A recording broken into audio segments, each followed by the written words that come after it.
former trade minister from Indonesia that we spoke to recently, she described what America is doing as bullying.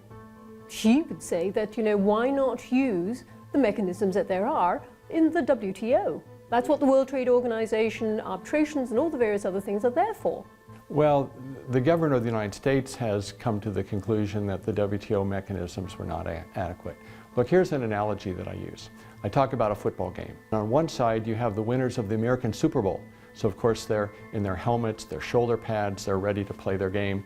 And on the other side of the field, you have the winners of the World Cup.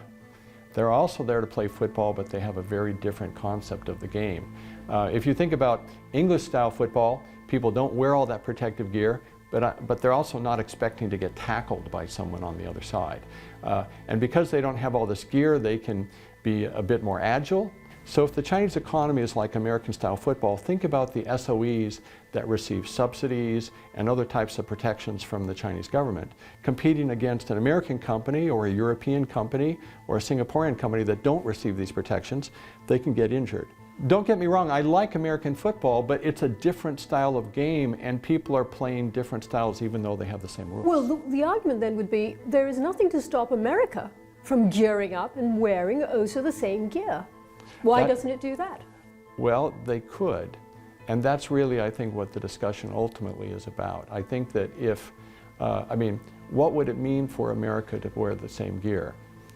Maybe it means imposing tariffs. Maybe it means providing subsidies to American companies. Maybe it means protecting American companies in other ways, the way Chinese companies are protected.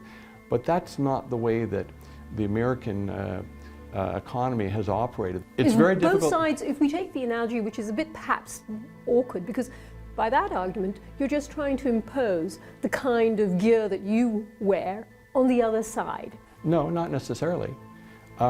What you're saying is, look, you're wearing helmets, we're not. This is not a sustainable position for us.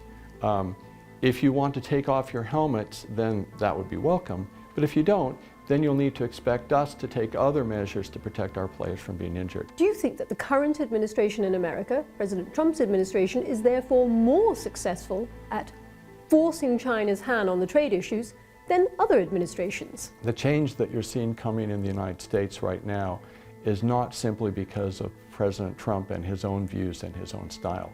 But what you see in the United States is a very major shift in the views about China and what is the right way for the U.S. to have a relationship with China. This is not just the Trump administration, it's not just the Republican Party, it's bipartisan. It's across all branches of government, it's in the private sector, it's in the think tanks, and it's in the business community.